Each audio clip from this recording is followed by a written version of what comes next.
What's up, ring slingers? It's the Emerald Enthusiast back with another Green Lantern collectible review.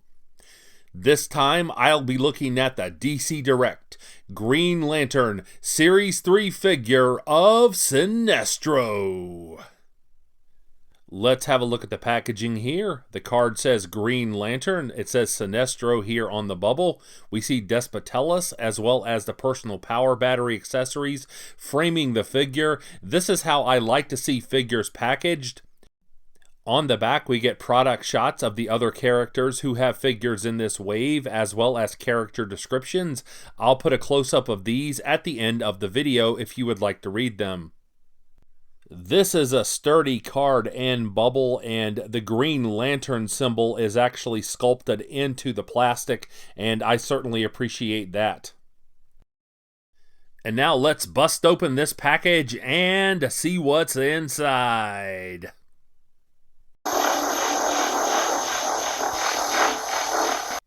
Let's have a look at accessories. And here is the Despotellis accessory. And obviously this character is not to scale. As a sentient virus, he is the smallest member of the Sinestro Corps, and obviously this is much larger than we see him represented in the comics. However, I'm always excited to get lanterns that don't have much representation in collectibles. And here we see the Green Lantern peg base. I'm always happy that these bases are included, although I would have preferred the Sinestro Corps symbol.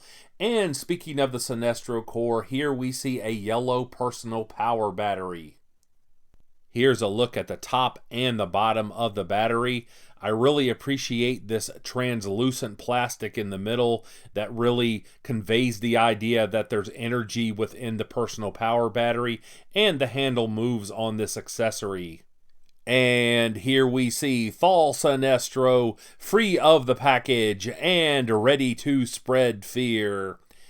I still think that this is one of the best Sinestro figures on the market, although by modern standards, the articulation is quite limited.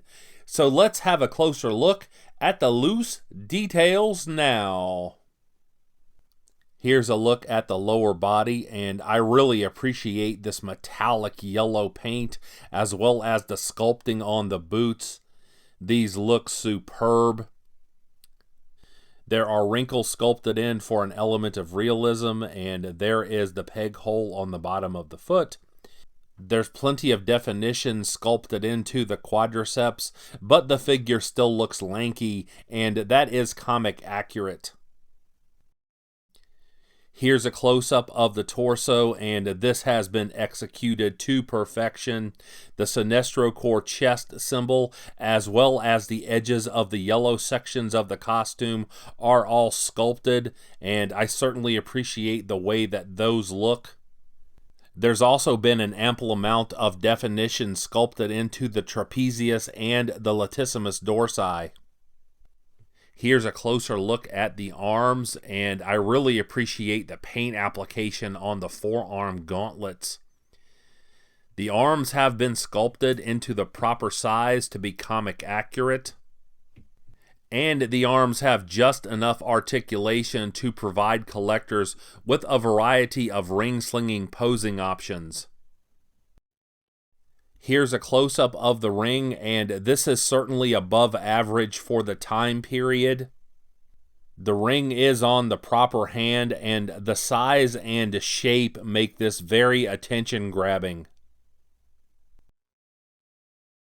Speaking of attention-grabbing, there is an incredible amount of detail on this head sculpt. This is a look that was inspired by Green Lantern Volume 4. In stories like Sinestro Corps War, we saw him depicted with this massive cranium and these many wrinkles. As I stated earlier, the articulation is limited. There are no ankle joints. However, there are single pin knee joints, and this will allow you to get the figure into a running pose. You can get the figure to kick forward this much, and the figure does step back. However, the legs do not go out to the sides. There is no articulation in the torso. However, there is rotation in both of the wrists, and there are single pin elbow joints. The arms can be lifted out from the torso this much, and I certainly appreciate that. The arms also do a 360 at the shoulder joints. So this figure does offer a variety of ring-slinging poses. As far as the head sculpt, the figure looks easily from side to side, but there's only a minimal amount of movement otherwise.